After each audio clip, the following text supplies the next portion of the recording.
And now, ladies and gentlemen, the keeper of the keys, the countess of the clink, the mistress of Murderer's Row, Matron Mama Morton!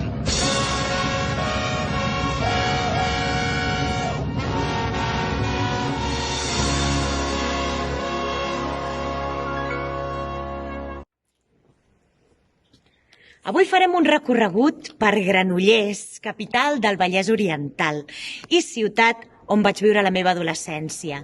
Per mi serà un recorregut no només físic, sinó també pels meus records. Per tant, perdoneu-me si em poso una miqueta nostàlgica.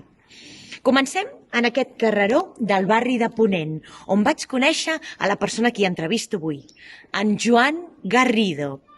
Vam coincidir en un curs de teatre aquí, en el que era anteriorment el taller Teatre Escola, dirigit per en Frederic Roda. En Joan Garrido va créixer a Corró de Munt. Tot i ser un bellugueta, d'infant no feia activitats extraescolars, exceptuant, atenció que això us sorprendrà, un curs de karate. La seva tieta cantava en un cor de sarsuela a l'aula lírica de Granollers i un bon dia, muntant l'espectacle Gigantes y Cabezudos, va engrescar el Joan a participar-hi. En Joan tenia 9 anys i va començar a anar als assajos com un divertimento, per sortir de nit, per fer nous amics. Però el dia de l'estrena, quan va veure els decorats, la producció, tot el vestuari, es va quedar tan encisat que un coquet li va quedar a dins i va decidir continuar participant al següent muntatge i a tots els que van continuar. Un dia va veure un reportatge a televisió sobre els pastorets de Granollers i es va voler apuntar, alternant els assajos amb els de la sarsuela. Però no va ser fins als 15 anys que va fer les seves primeres classes de teatre amb la Txell Roda a l'IES Vallbona. Després es va apuntar al taller Teatre Escola, on va estudiar durant 4 anys i on va coincidir amb mi i amb una persona que està al cel en aquests moments, ben segur, muntant algun dels seus nous espectacles amb Vainilla Lila, i aquí vull enviar-li un petó ben fort des d'aquí, des del Teatre Llevant, que aleshores era Teatre de Ponent i actuàvem junts. Un petó al cel per en Bertus Companyó.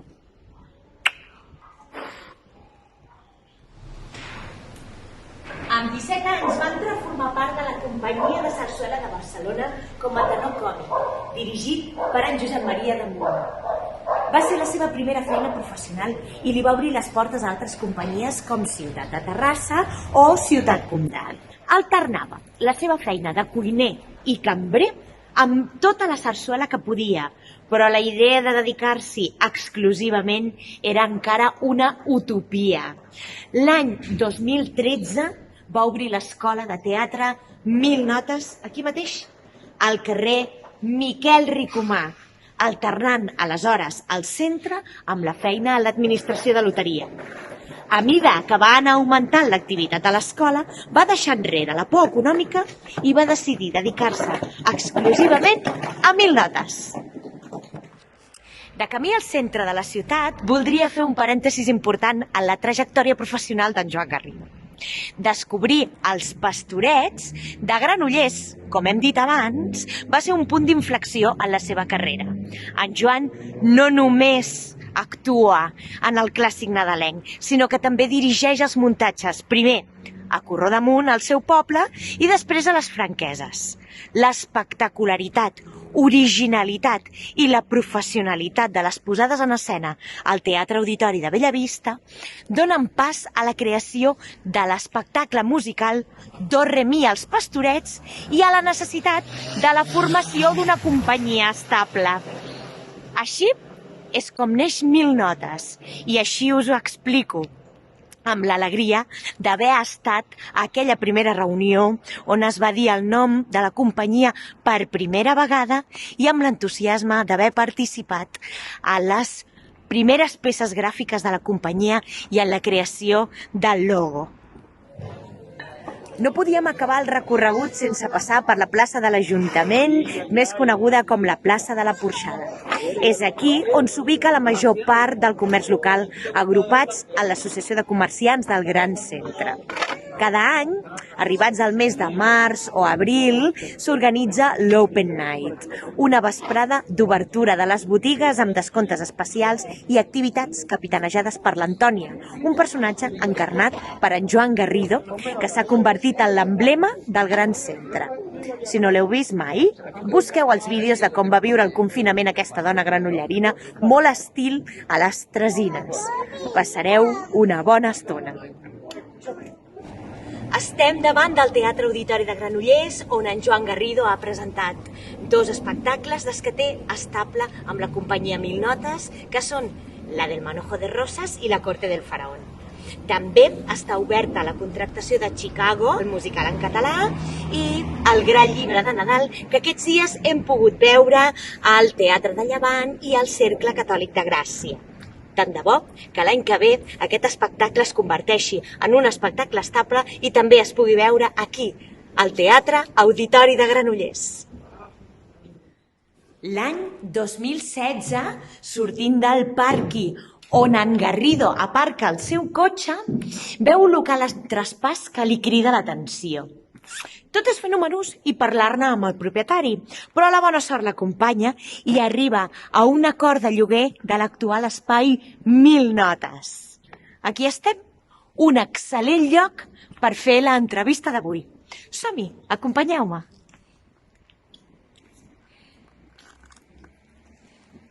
Bé, bona nit, Joan. Com vas viure la temporada de confinament amb Mil Notes tancat, veient que no entraven ingressos i que el que havia de ser per 15 dies van ser 3 mesos? L'Antònia Forever ens va donar molt bones estones, però tu vas haver de buscar una altra feina. A veure, clar, en principi, des del primer moment de tancar, que al principi eren com 15 dies, deies, ostres, que malament, no? O sigui, bueno, tanquem 15 dies, bueno, doncs parem, val, 15 dies, no? El problema va ser una mica que 15 dies es van produir en 15 dies més, amb 15 dies més, amb 15 dies més, i clar, o sigui, va haver un moment doncs una mica de desesperació, com gestionem, què fem, clar, ens comencen a caure els bolos, ens comencen a caure sobretot a l'estreno que teníem previst pel Teatre Auditori de Granollers, i comences a preocupar-te bastant, i no assimilar molt bé la història. Però després vaig fer com un treball bastant interior, a partir de treballar una mica més meditació, baixar, relaxar, que crec que m'ha ajudat molt, o sigui que vaig començar com a meditar per començar a gestionar tot això. I a partir d'aquí m'ho vaig començar com a prendre bé, de dir, accepta la situació, Joan, és el que hi ha, i què podem fer? Doncs hem de canviar, hem de fer coses noves, no? D'aquí una mica la idea de voler fer primer com un playback o un vídeo divertit amb el tema del confinament, però que això va acabar produint-se amb la sèrie de l'Antònia Forever, que em va tenir molt distret d'escriure, de fer el guió, d'inventar-me, vivint els moments que anàvem visquent, com aquesta senyora vivia. Distret i actiu. Clar, i actiu, no? El sol, vaig muntar com una productora a casa meva, sense sortir, i això em va tenir molt distret. I això va ser el tema, no? I quan per fi s'inicia la nova normalitat, una segona onada fa que es torni a restringir l'activitat cultural de nou. Els teatres i centres d'ensenyament no reglats van ser els primers en tancar i els últims a reobrir. Correcte. Sí, hi ha moltes coses que no s'entenen, no? Perquè, ja ho sabem tots, hem vist metros sencers, trens sencers, i no entenia, no? Jo dic, però per què no podem fer una classe amb les prevencions, amb les mesures, amb 10 nens? O sigui, al final, les nostres classes de teatre aquí al centre passen per ser grups de 10, 12, 14 màxim nanos, d'alumnes, no hi ha grups més nombrosos, no? I tenim espais grans també per treballar, amb la qual ha sigut una mica complicat gestionar-ho, no? Complicat, incertesa i et sents com una mica impotent davant de la història, no? Perquè vols donar i no hi ha manera, no? Com es viuen les classes postpandèmia? Les famílies tenen por d'apuntar-los i les més petites? Funciona l'ensenyament actual en línia? Pregunta del milió. A veure, jo crec que, clar, el treball online no és el mateix quan estem parlant de fer classes en directe. O sigui, el teatre què és al final? És expressió, és treball de grup, són químiques, és conèixer gent, no? Aleshores, clar, tot això, on està la mirada? On està el contacte, no? Dels actors, dels nanos, la interacció, no? És cert que es poden fer treballs, jo he treballat online i he fet exercicis online, es poden fer coses, no? Però clar, es poden fer coses, jo crec que des d'un punt de dir, bueno, poquet temps, no... Per aprendre text? Per passar temps? Correcte, per passar temps, per fer lectures és perfecte, per exemple, nosaltres, per exemple, les classes d'adults estàvem fent el projecte ara de final de curs, un curs que jo també estic com a alumne, que és de recreació una miqueta i d'actors professionals, però de buscar altres mètodes de treball, doncs aquest, per exemple, havíem triat el text, no? I sí que hem estat treballant amb la Txell Roda durant aquest temps lectures dramatitzades des de casa, però ara hi ha un moment que dius, bueno, ja ens hem de veure, ja el text ja el comencem a tenir, i bueno, clar, per tant, jo crec, i resumint la història, es pot fer treball online? Sí. És el mateix? No. Volem tornar a les classes? Sí. O sigui, aquesta seria una mica la meva resposta. A nivell de famílies, por? Doncs clar, hi ha gent que té molta por, hi ha nanos que han deixat de venir, i hi ha gent que recolza i que venen amb les mesures i saben que fem un treball doncs, amb les mesures de prevenció i continuen venint. Però tenen por de venir aquí o és que tenen por d'anar a qualsevol? Tenen por en general. O sigui, no tenen por de fer teatre com a tal? No, jo crec que hi ha una por col·lectiva. Aquella família que té tanta por col·lectivament, doncs té por. Extraescolars, escola, a veure famílies, hi ha gent que està una mica més oberta. I al final hem de conviure amb això, no? O sigui, no podem estar tancats i dir, deixem de fer tot, no?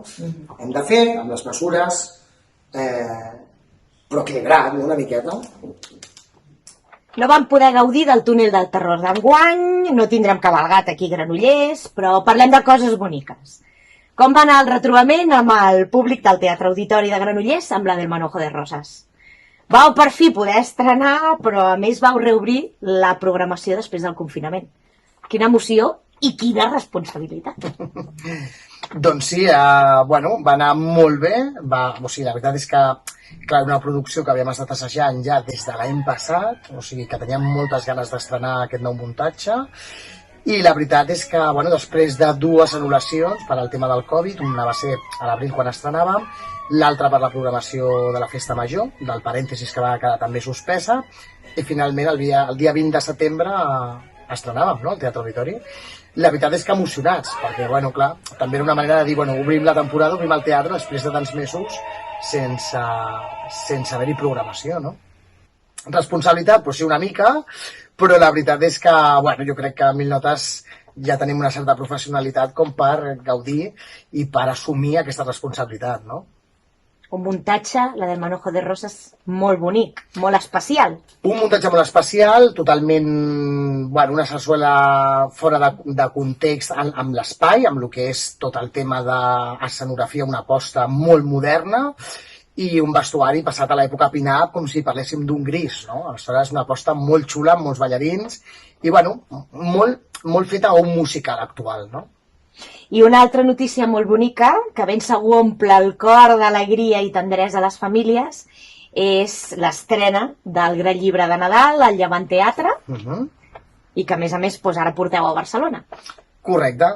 Bueno, el gran llibre de Nadal ha sigut, diguéssim, una mica fruit d'aquesta pandèmia, no? Perquè per Nadal sempre nosaltres tenim doncs, molts personatges, com és el Pare Noel, els Reis, doncs, que recollim cartes, fem centres comercials, i clar, tot això ha quedat estancat perquè no es pot tenir el contacte aquest, no? Aleshores vam dir, bueno, com fem aquesta màgia que succeeixi, no? I vam dir, bueno, doncs si els teatres, encara que sigui el 50%, podem obrir, per què no ho fem en plan teatre, no? Aleshores, bueno, vam començar a crear les cançons, una espècie d'històries dintre d'aquest llibre màgic que troba l'Estel de Nadal, molt ben lligat, que el text és del David Jordan, molt maco, un text molt bonic, i bueno, la veritat és que ha quedat com un bombó supertendre de Nadal, molt divertit, i que, bueno, que hem exhaurit totes les entrades aquí a Granollers i que aquest cap de setmana estarem a Barcelona amb moltíssimes ganes i amb molta il·lusió amb aquest espectacle. A més, la gent que no es podia moure per veure la Granollers degut al confinament, creuem els dits que puguin venir a Barcelona, no? Els que no Correcte. Bueno, sembla que obriran, almenys a nivell comarcal. Aleshores, bueno, a veure el que acaba passant, però bueno, és un goig i un plaer estar a Barcelona Centre fent aquest espectacle. I parlant del Llevant Teatre, em venen al cap molts records junts. Aleshores era el Teatre de Ponent quan fèiem classes d'interpretació de ben jovenets. Digue'm, què queda d'aquell Joan Garrido, en Joanet, dels inicis com a alumne, que ara no només mestre, mira al teu voltant, director d'una escola de teatre musical. Ojo! Bueno, jo crec que ha sigut una mica el fruit de molt treball i molt esforç, no? I si em preguntes què és el que queda d'aquell Joan, doncs crec que una mica l'essencial, no? Que és l'essència, la passió i les ganes de fer, no? O sigui, l'emoció de treballar d'això, no? O sigui, allò que jo veia de petit als meus ulls, que veia i que m'encandilava, doncs, bueno, ara ho puc fer jo, ho puc transformar i ho puc crear, no? O sigui que una mica de la màgia aquesta. El que queda és super la passió. Després, evidentment, tinc tot el rodatge de tots aquests anys, l'experiència, que això és un plus, però crec que el més important és això, no? L'essència personal de què és per mi el teatre. I tots els aprenentatges, a més de 20 anys més tard. Bueno, 20, no sé, tan viejos, no sé. Jo crec que una mica més. Jo crec que estem parlant, bueno, doncs si ara, mira, el 2000 vam crear la companyia Mil Notes, però jo ja estudiava prèviament, o sigui, potser estem parlant ja... De més de 20 anys? Sí. Jo pensava que exagerava. No, jo crec que estem parlant de 28 anys. Mare de Déu, que viejos somos, que viejos. No, jo tinc molta xitxa encara, estem parlant de 28 anys. Ben bé, 28 anys des dels meus inicis, que vaig començar amb 9 anyets. A on més et podrem veure aquests dies de Nadal, tant en Mil Notes com a actor, que ens puguis explicar? Doncs ara, com molt bé hem parlat abans, ens podeu veure en l'espectacle de Nadal al Cercle Catòlic de Gràcia, el dia 19 i 20, el dia 26 i el dia 27 de desembre. Aquests dies estem amb l'espectacle del Gran Llibre de Nadal com de l'espectacle Il·lusiona, amb Adagio. Això és una de les coses que podeu veure. I després tenim un altre projecte entre mans. Quan sonin les campanades clink, clink, clink, clink, clink, clink, ens podreu veure a mi i el Dani Bernabé a la tele! Ens podreu veure amb les campanades del festival RBF que hem estat gravant aquesta setmana. Un festival molt coquetó, amb molts artistes boníssims, per gent jove sobretot, i ens podreu veure amb aquesta gala de Telecinco. I després, bueno, també estarem el dia 2, 3 i 4 de gener, estem muntant un campament reial molt especial i supermàgic a la ciutat de Manlleu. Allà estarem 3 dies, es poden adquirir les entrades a manlleu.cat, amb cita prèvia, són totalment gratuïtes però sí que s'ha de demanar cita prèvia, i és un recorregut de 12 espais amb diferents espectacles petits i diferents ambients on els nanos podran gaudir de tot el que passa en aquest campament màgic amb diferents personatges. Serà com una espècie de túnel del terror perquè ens entenguem, però màgic, sense donar por, no? I el dia 5 és cert que fem el servei de cabalgata també de Manlleu, tota la cabalgata l'hem creat nosaltres, i després tenim altres cabalgades i personatges que tenim també gent, doncs per exemple com a Contornès, Sant Fus, també tenim les Franqueses, que són ja ajuntaments que sempre compten amb els nostres serveis. Però no són les cabalgates que nosaltres tenim en ment. Suposo que hi ha hagut tota una sèrie de canvis per adaptar la pandèmia o... Realment les cabalgades, aquest any, totes aquelles ciutats que tinguin més de 30.000 habitants estan totalment prohibides. I els pobles més petits d'aquests 30.000 habitants poden decidir si fer cabalgada o no fer cabalgada. Això és com el Departament de la Generalitat i Protecció Civil ho ha decidit. A dia d'avui? Esperem que... A dia d'avui, correcte, a dia d'avui. És cert que hi ha poblacions més petites que ho han deixat a les mans de dir que els ajuntaments també decideixen. Hi ha alguns que han decidit realment no fer-la. I les que s'han embargat així a fer-ho, evidentment han tingut que fer un protocol especial, hi ha unes recomanacions especials, no es pot sortir al carrer en si a veure la cabalgada, sinó baixar al teu propi portal, s'han fet recorreguts per carrers molt amples o inclús recorreguts bastant més llargs de cavalgada perquè la gent no s'hagi d'apinyar i no es facin aglomeracions, no? Una miqueta. O sigui que, clar, les que jo conec, que jo faig, funcionaran així, no? I passant Nadal, quins projectes tens entre mans? Aquesta és la pregunta millor. Es pot viure fes allà del dia a dia? No. Jo ara mateix penso en el Nadal, en fer aquesta temporada, i després realment em preocupa una mica. No m'agrada pensar què passarà al gener. No? És cert que amb el centre intentar continuar les classes, com puguem, online, si poden ser presencials molt millor, i de cara als espectacles ja veurem. No? De fet, nosaltres sempre és una temporada que baixem una miqueta més, el que és gener i febrer, fins al març de la primavera que es comença a reactivar una miqueta més.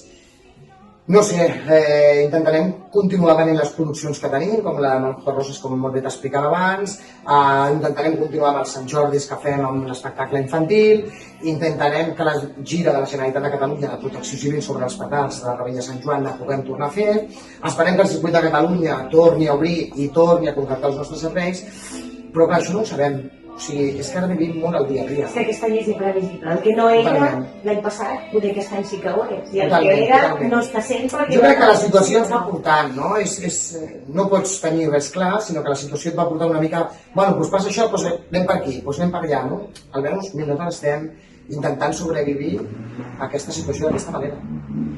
Per acabar, m'agradaria que em donessis la teva opinió sobre les declaracions de l'actual consellera catalana de Cultura, l'Àngels Ponsa, a qui parafrasejo quan dic el sector cultural no vol subvencions, vol treballar. Bueno, m'estalviaré les paraules, perquè jo el que sí que crec realment, o sigui, si em preguntes què és el que no t'agrada de la teva professió, el primer que diria és això. El poc recolzament que hi ha a totes aquelles empreses culturals, exceptuant les tres que coneixem, quan hi ha moltíssimes companyies que fan un treball excel·lent, d'alta qualitat, i que no tenen ni un euro de subvenció. O sigui, jo no he tingut a ma vida ni un euro de subvenció. És a dir, hem tingut projectes que ens han contractat, això sí, però rebre una subvenció com a tal, de dir empresa cultural i subvencionem, ni una. O sigui, hem tingut recolzament de sí, és veritat, volem treballar, evidentment, qui no vol treballar, no? Però el recolzament que ha sigut?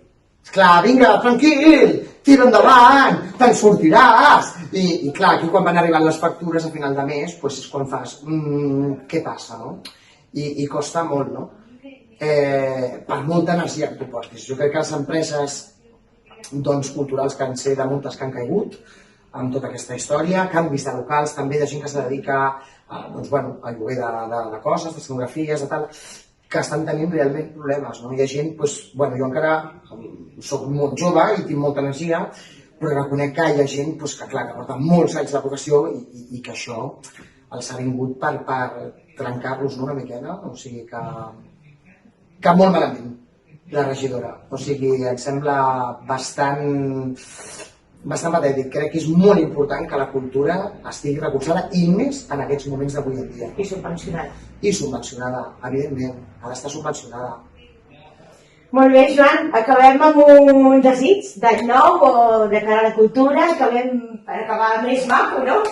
Doncs sí, desitjo molta salut per tothom, imprescindible, molta cura i molta màgia. O sigui, molta màgia i molt desig d'intentar ser feliços, no? I que aquesta situació que vivim la visquem des d'un altre punt, potser. Que sigui... Uns pulsets màgics. Exacte.